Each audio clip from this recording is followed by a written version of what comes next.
سجدہ اتنی بڑی قوت ہے، ہزاروں ایٹم بمبوں کے اندر وہ قوت نہیں ہے جو سجدے کے اندر طاقت رکھتی ہے۔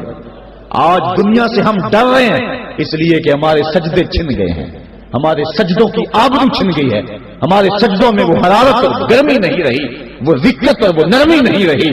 بدر کا میدان ہے، 1000 کا لشکر جرار مقابلے میں ہے، اور وہ پورے لاؤ لشکر کے ساتھ ناز و تفاخر کے اندر مسلمانوں کو ملیا میٹ کر دینے کے جذبوں سے دانت پیس رہے ہیں کہ آج مسلمانوں کو کچا چبا دیں گے۔ مسلمانوں کے ساتھ پاس صرف 8 تلواریں اور ان کے بطن میں کھانے کے لیے کچھ نہیں۔ جس کھجور کو چوس کے روزہ رکھتے ہیں اسی کھجور کو چوس کے روزہ افطار کرتے ہیں۔ یہ حالت مسلمانوں کی، بدن پہ چتھڑے لگے ہوئے کپڑے ہیں، عجیب حالت ہے۔ پھر کون سا آسرا تھا جو مسلمانوں کے کام آیا؟ مصطفیٰ کریم نے مسجد عریش میں سجدے میں پیشانی جھکا دی۔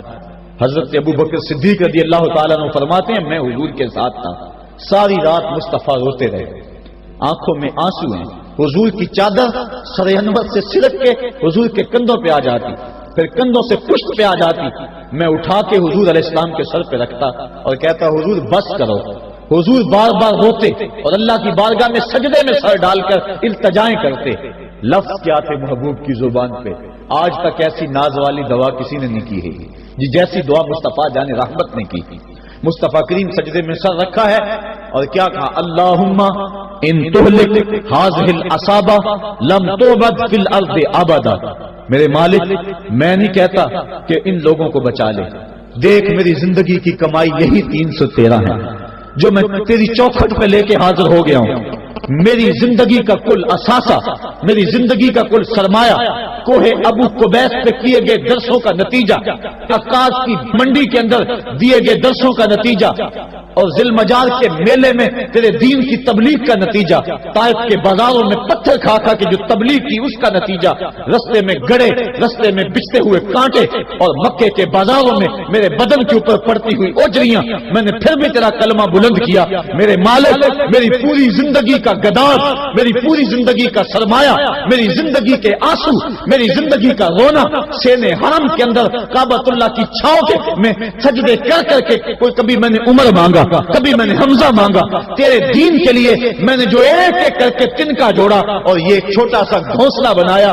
یہ گھونسلہ اب بجلیوں کی زد میں ہے، کفار کی بجلیاں اس گھونسلے کو جلا دینا چاہتی ہیں۔ میرے مالک میں یہ نہیں کہتا کہ میرا یہ گھونسلہ اور میری یہ مٹھی بھر جماعت اور یہ چند میرے لوگ اور یہ میرا سرمایہ اور اثاثہ، میری پوری زندگی کی کمائی، میری جوانی کا سرمایہ جو میں نے تیرے سامنے لا کے رکھ دیا ہے، میں یہ نہیں کہتا ان کو بچا لے، لیکن میرے مالک اگر یہ نہ رہے تو قیامت تک پھر تجھے بھی خدا کوئی نہیں کہے گا۔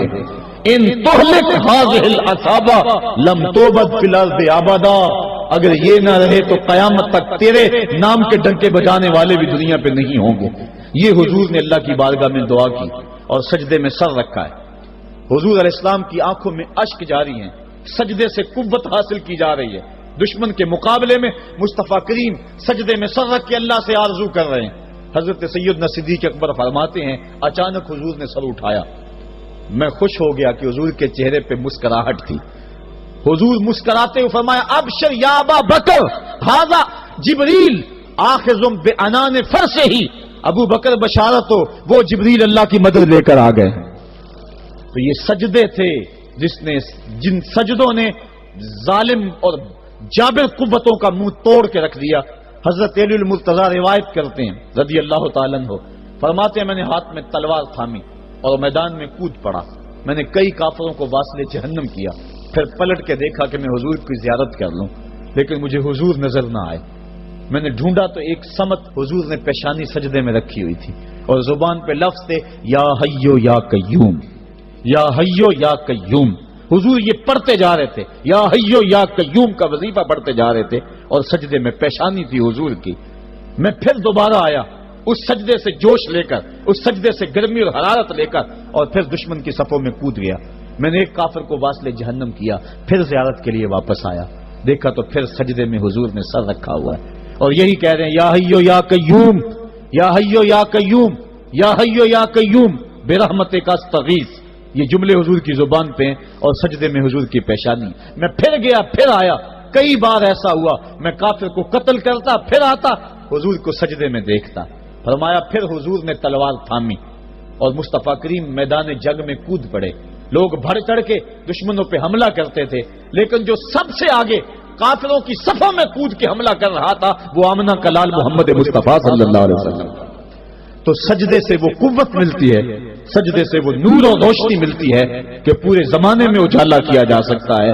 آج 56-57 اسلامی ملک دنیا کے سامنے رسوا ہو رہے ہیں اور دنیا کے سامنے سجدہ ریز ہیں، اس لیے کہ وہ ایک خدا کے سامنے سجدہ کرنا بھول گئے.